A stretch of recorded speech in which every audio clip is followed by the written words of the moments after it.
Hello students, आज हम start करने जा रहे हैं हमारा new chapter structure of atoms. Structure of atoms. अब देखो, जो स्ट्रक्चर ऑफ एटम्स था हमारा एटम, जो हमने प्रीवियस क्लासेस में एटम्स के बारे में थोड़ा बहुत पढ़ा था 9th क्लासेस के अंदर, और उसके अंदर कुछ एक मॉडल्स भी आए।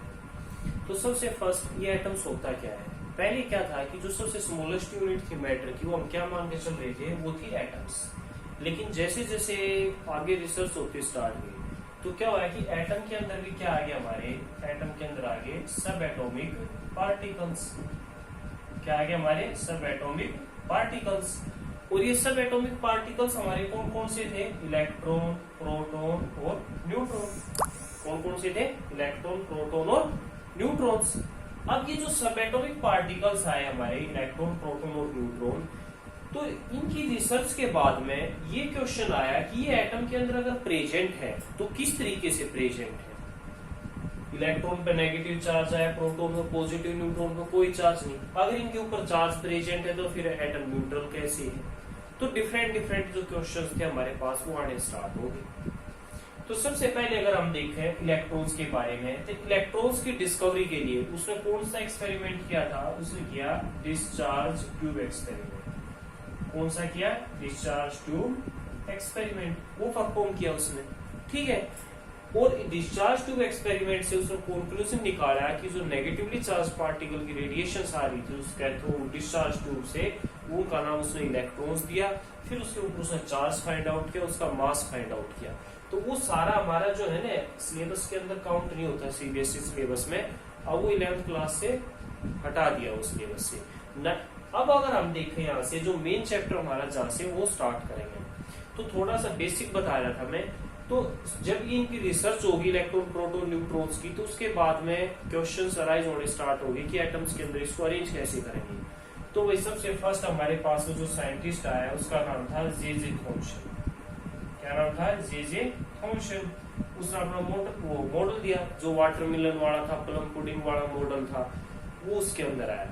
फिर सेकंड जो हमारे पास में आया साइंटिस्ट, उसका नाम था रदरफोर्ड। क्या नाम था, रदरफोर्ड मॉडल ऑफ एटम। इसने वो गोल्ड लीफ वाला एक्सपेरिमेंट किया कि गोल्ड लीफ के ऊपर सर्टेन पार्टिकल्स की जो रेडिएशन थी वो स्ट्राइक कराई, और उससे कंक्लूजन निकाला कि एटम जो है उसके सेंटर में न्यूक्लियस प्रेजेंट है और आउटसाइड का रीजन जो है वो एम्प्टी है, जिससे वो रेडिएशन डायरेक्टली पास हो रही थी। साथ में इसने हमको एटॉमिक नंबर के बारे में बता दिया, एटॉमिक मास के बारे में बताया। एटॉमिक नंबर को जेड से रिप्रेजेंट करेंगे, एटॉमिक मास को सिंबल ए से रिप्रेजेंट करेंगे, वो इसने इंफॉर्मेशन दी। तो कोई भी एलिमेंट अगर एक्स वो रिप्रेजेंट करना है तो नीचे उसका एटॉमिक नंबर और ऊपर उसका क्या आ जाएगा, एटॉमिक मास। इस तरीके से हम उसको रिप्रेजेंट कर सकते हैं। तो ये जो यहाँ तक का चैप्टर था ना भाई, हमारे पास बेसिक था। ठीक है। इन दो के बाद में हमारे पास जो थर्ड मॉडल आया, बोर्स मॉडल। क्या नाम था उसका, बोर्स मॉडल।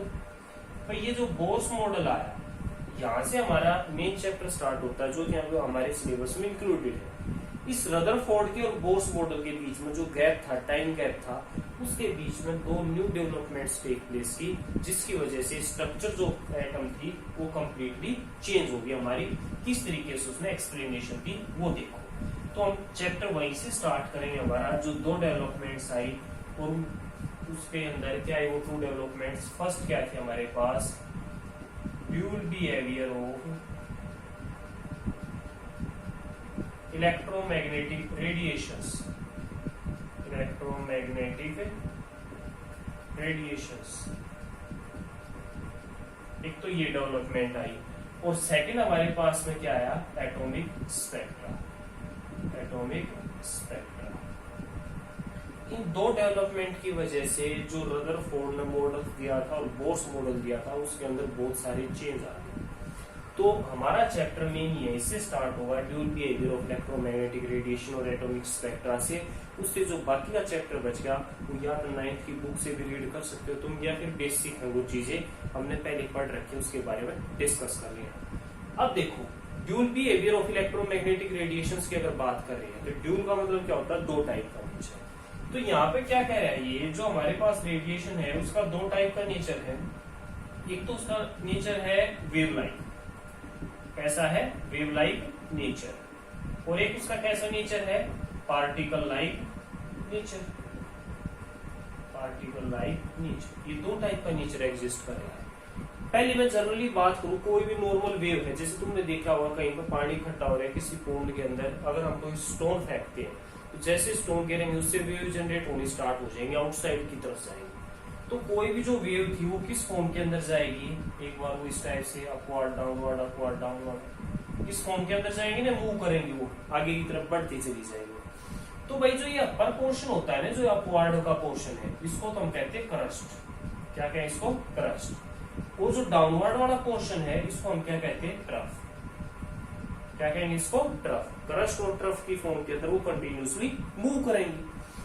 तो भाई इस वेव के अंदर ये जो हाइट आई हमारी, हाइट ऑफ क्रस्ट या फिर डेप्थ ऑफ ट्रफ, इसके लिए हम क्या टर्म यूज करेंगे, इसको हम कहेंगे एम्पलीट्यूड ऑफ वेव।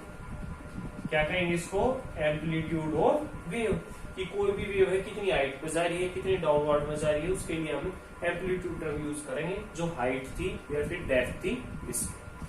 फिर उसके बाद हमारे पास में क्या आया कि किन्हीं दो क्रस्ट के बीच की या किन्हीं दो ट्रफ के बीच की डिस्टेंस, जैसे मान लिया ये वाली डिस्टेंस, या फिर किन्हीं दो ट्रफ्स के बीच की डिस्टेंस, ये डिस्टेंस, इसको हम क्या कहेंगे, इसको कहेंगे हम वेवलेंथ। क्या टर्म यूज करेंगे इसके लिए, वेवलेंथ। और इसका सिंबल क्या आ जाएगा, लैम्बडा।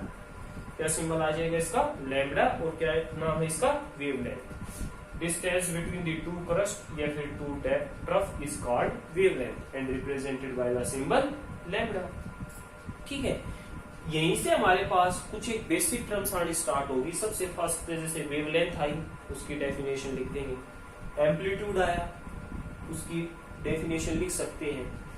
फिर यहीं से हमारे पास एक टर्म आई फ्रीक्वेंसी। क्या आई, फ्रीक्वेंसी। अब फ्रीक्वेंसी को किससे रिप्रेजेंट किया जाता है, फ्रीक्वेंसी को म्यू से रिप्रेजेंट किया जाता है।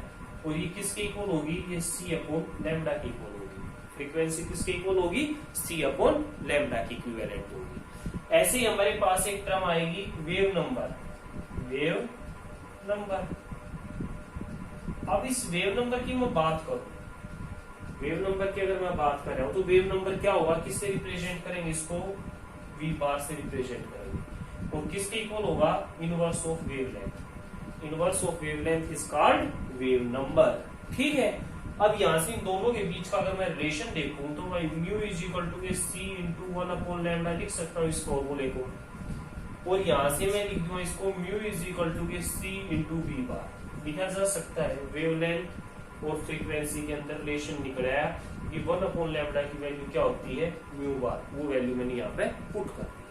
और फ्रीक्वेंसी मेरी होती क्या, वैसे number of wave passing through a point in 1 second. कोई भी एक पॉइंट ले लिया, इस पॉइंट से 1 सेकेंड में कितनी वेव पास हो रही है, वो मेरी क्या आ जाएगी, फ्रीक्वेंसी आ जाएगी। ठीक है, ये हमारी बेसिक टर्म थी जिसके ऊपर हमने वही न्यूमेरिकल्स सोल्व करने।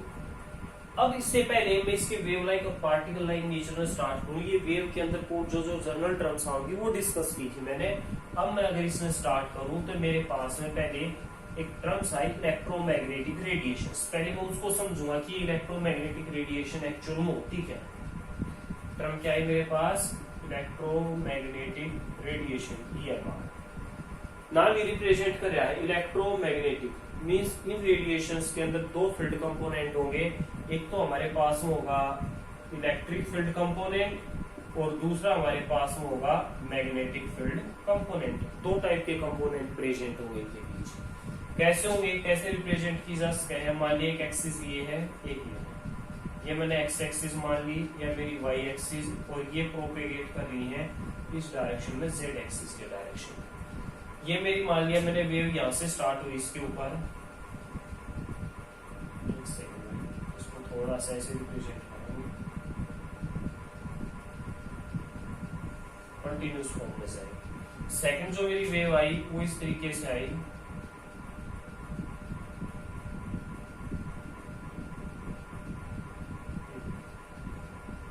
ठीक है, इस फॉर्म के अंदर। मान लिया मेरे पास ये मेरा इलेक्ट्रिक फील्ड कंपोनेंट था, ये मेरा मैग्नेटिक फील्ड कंपोनेंट था। ठीक है, तो इसमें क्या था कि जो इलेक्ट्रोमैग्नेटिक, सबसे पहला क्वेश्चन दिया है डिफाइन इलेक्ट्रोमैग्नेटिक रेडिएशंस। तो those radiations which contain electric field component and magnetic field component are called electromagnetic radiations. ठीक है, अब इसके कैरेक्टरिस्टिक्स थे, कुछ एक फीचर्स थे, और सबसे फर्स्ट फीचर्स क्या था कि जो इलेक्ट्रोमैग्नेटिक रेडिएशंस थी उनका जो इलेक्ट्रिक फील्ड कंपोनेंट था और मैग्नेटिक फील्ड कंपोनेंट, वो दोनों एक दूसरे के क्या थे, परपेंडिकुलर थे। क्या थे, एक दूसरे के परपेंडिकुलर। और साथ में परपेंडिकुलर किसके थे, direction of propagation of wave, कि जिस डायरेक्शन के अंदर वेव प्रोपेगेट कर रही थी उसके भी परपेंडिकुलर थे। मींस कंक्लूजन ये आया कि आपस में इलेक्ट्रिक मैग्नेटिक फील्ड वो भी परपेंडिकुलर है और साथ में direction of propagation of wave भी परपेंडिकुलर है, तो तीनों एक दूसरे के परपेंडिकुलर होंगे यहाँ पे। सेकंड पोस्टुलेट क्या है मेरा, इसका कैरेक्टरिस्टिक्स क्या है इलेक्ट्रोमैग्नेटिक रेडिएशंस का, कि जो इलेक्ट्रोमैग्नेटिक रेडिएशन मूव कर रही थी, अगर इनकी हम स्पीड देखें, स्पीड इन वैक्यूम, अगर वैक्यूम के अंदर स्पीड की बात करें तो किसकी इक्वल होगी, 3 × 10⁸ मीटर पर सेकेंड। क्या थी स्पीड, किसकी इक्वल होगी वैक्यूम के अंदर, 3 × 10⁸ मीटर पर सेकेंड।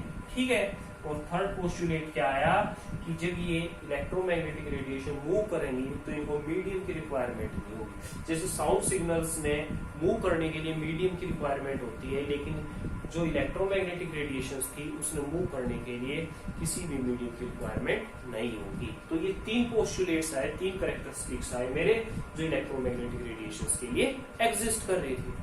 तो देखो भाई, जो इलेक्ट्रोमैग्नेटिक रेडिएशन है वो बहुत सी टाइप की है।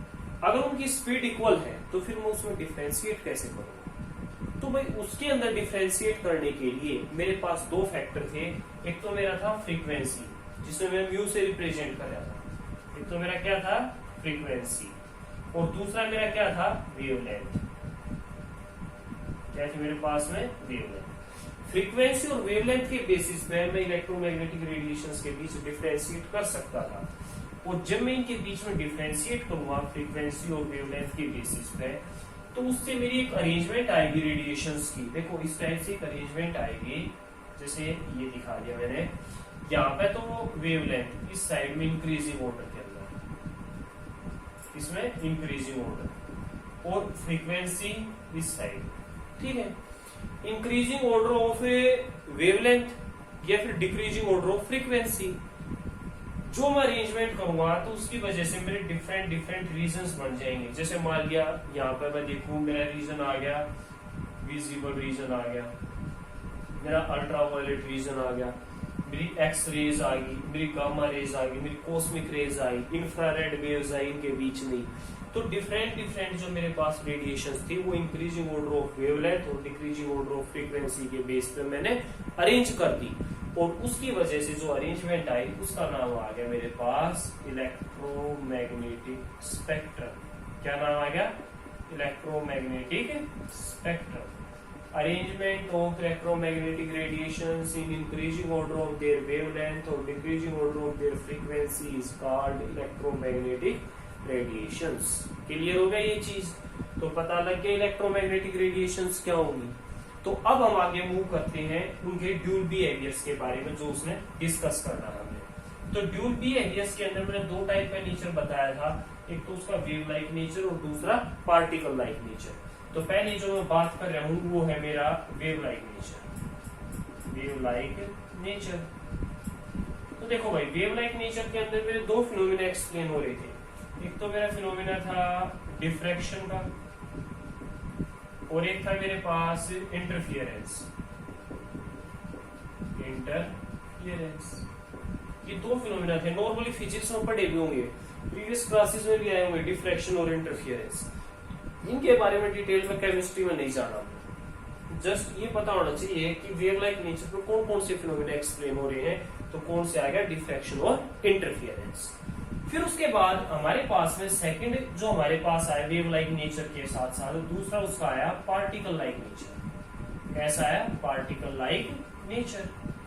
अगर इस पार्टिकल लाइक नेचर की मैं बात करूं तो ये पार्टिकल नेचर भी मेरा दो फिनोमिना इसके अंदर हमने स्टडी करने हैं। सबसे फर्स्ट एक तो मेरा आ जाएगा black body radiations, black body radiation, और सेकंड आया मेरे पास में फोटो इलेक्ट्रिक इफेक्ट।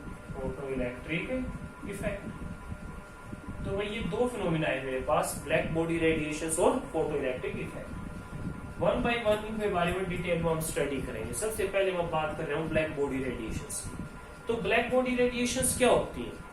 तो ब्लैक बॉडी क्या होगी भाई? एक ऐसी परफेक्ट बॉडी जो किसी भी वेवलेंथ की रेडिएशन अपने अंदर एब्जॉर्ब कर दे और हर एक टाइप की वेवलेंथ की रेडिएशन एमिट भी कर दे। उस बॉडी को हम क्या कहेंगे? उस आइडियल बॉडी के लिए क्या टर्म यूज किया हमने? ब्लैक बॉडी यूज की। तो डेफिनेशन में क्या लिखेंगे? सच ए परफेक्ट बॉडी या ideal body which absorbs all wavelength radiations and emits all types of radiations are called black body radiations. ये जो फिनोमिना था ब्लैक बॉडी रेडिएशंस का, ये भाई मेरा पार्टिकल नेचर के ऊपर एक्सप्लेन हो रहा था। उसका रीजन क्या था? देखो इसका ग्राफ अगर मैं स्टडी करूं, मान लिया मैंने एक एक्सिस के ऊपर तो ले ली वेवलेंथ और एक एक्सिस पे ले ली मैंने इंटेंसिटी। क्या ले लिया मैंने? Intensity of light. तो मेरे जो ग्राफ की रोटेशन आएगी ना, वो देखो इस टाइप से आएगी।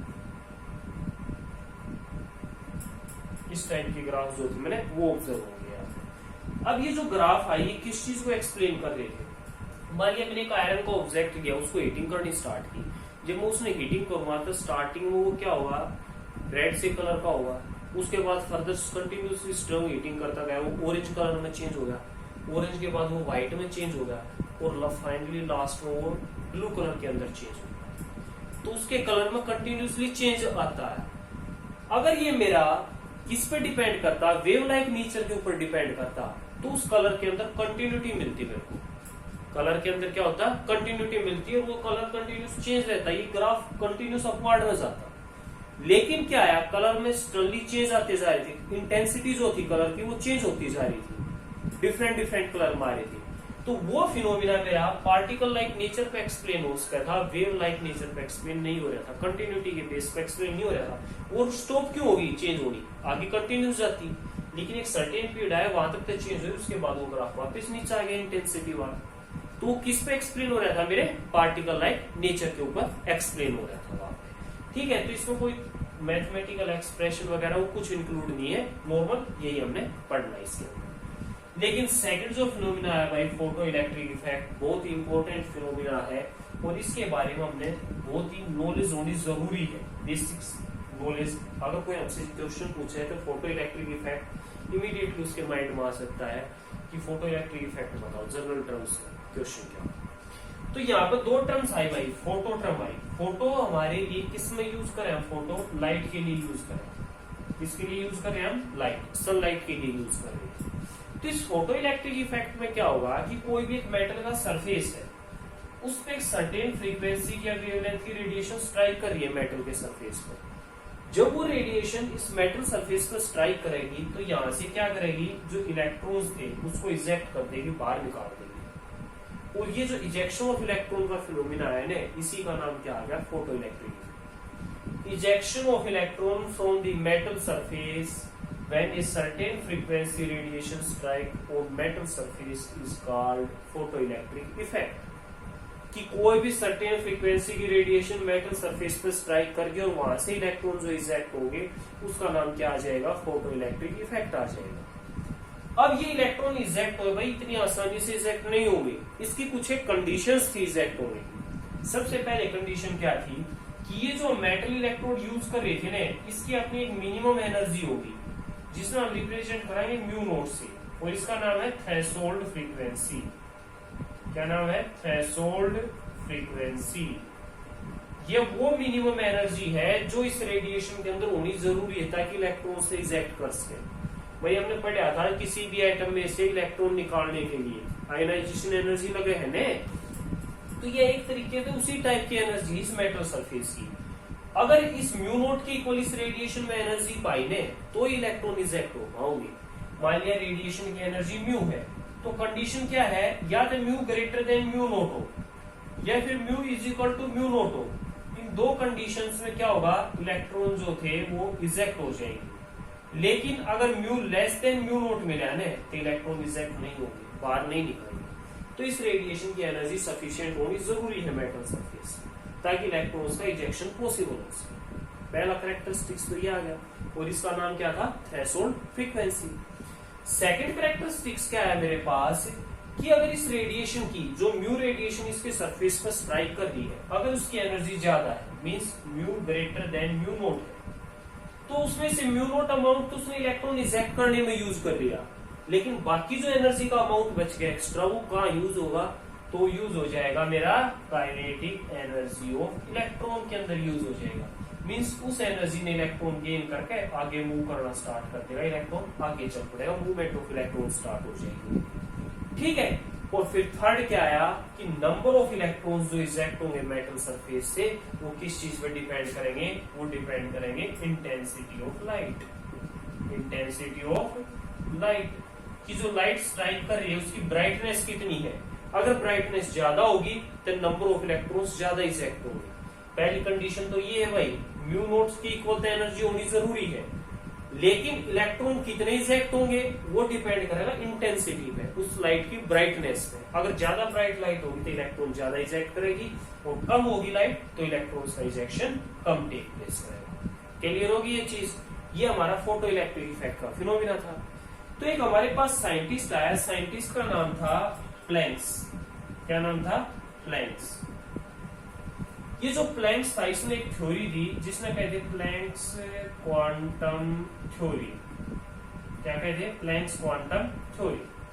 तो इस प्लैंक्स क्वांटम थ्योरी के अंदर क्या था, क्या बताया उसने कि जो ये रेडिएशन स्ट्राइक कर रही है ना, या कंटिन्यूस फॉर्म में ना होकर डिसकंटिन्यूस फॉर्म के अंदर है। किस फॉर्म के अंदर है? डिसकंटिन्यूटी में, क्योंकि ये पार्टिकल लाइक नेचर फिनोमिना पे एक्सप्लेन हो रहा था। और ये रेडिएशन जो स्ट्राइक कर रही थी ये कंटिन्यूटी नहीं थी, डिसकंटिन्यूस फॉर्म में स्ट्राइक कर रही थी। मींस ये जो एनर्जी आ रही थी ना, ये छोटे छोटे पैकेट्स ऑफ एनर्जी की फॉर्म में आ रही थी। प्लैंक्स ने बताया कि रेडिएशन जो स्ट्राइक कर रही है डिसकंटिन्यूस फॉर्म में है और स्मॉल पैकेट्स ऑफ एनर्जी है। एक पैकेट एनर्जी का आकर स्ट्राइक कर गया, सेकंड, थर्ड, फोर्थ, इस तरीके से स्ट्राइक कर रहे हैं। और उस एक पैकेट ऑफ एनर्जी की जो वैल्यू थी वो किसके इक्वल थी? वो एच म्यू के इक्वल थी। और ये एच जो मेरा, ये एच मेरा क्या था यहाँ पे? ये था मेरा प्लैंक्स कांस्टेंट। क्या था ये मेरा? Planck's constant. और एच जो मेरा प्लैंक्स कांस्टेंट है उसकी वैल्यू क्या होती है? 6.626 इंटू 10⁻⁻34 जूल पर सेकेंड, ये वैल्यू होती है। ठीक है। म्यू किसके इक्वल हो सकता है? C upon lambda. तो वो वैल्यू में पुट कर दो, h is equal to c upon lambda, क्योंकि म्यू किसके इक्वल था? सी अपॉन लैम्डा के इक्वल। सी अगेन मेरा कांस्टेंट आ गया स्पीड ऑफ लाइट वाला। इस सी की वैल्यू क्या हो जाएगी?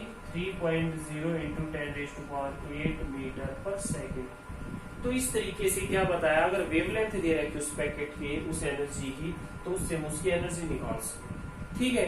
तो कंक्लूजन पॉइंट ये था, प्लैंक्स ने ये बताया कि जो सनलाइट थी अगर वो डिसकंटिन्यूस फॉर्म होती, उसके छोटे छोटे पैकेट होते, तो उसके लिए टर्म यूज करते हैं फोटोन। क्या टर्म यूज करते? फोटोन। ये टर्म यूज करते सनलाइट के लिए, सनलाइट के लिए। लेकिन यहाँ पे क्या था? मैटर वेव्स की बात हो रही है, इलेक्ट्रोमैग्नेटिक रेडिएशंस की बात हो रही है। ठीक है। और उसके लिए उसने टर्म जो थी एक पैकेट ऑफ के लिए क्वांटा टर्म यूज की। क्या टर्म यूज की? क्वांटा। और एक क्वांटा की एनर्जी किसके इक्वल थी? एच म्यू के इक्वल थी। और म्यू किसके इक्वल था? सी अपॉन लैम्डा के इक्वल था। तो इस तरीके से ये जो थ्योरी है प्लैंक्स की, उसका नाम आ गया प्लैंक्स क्वांटम थ्योरी। ठीक है।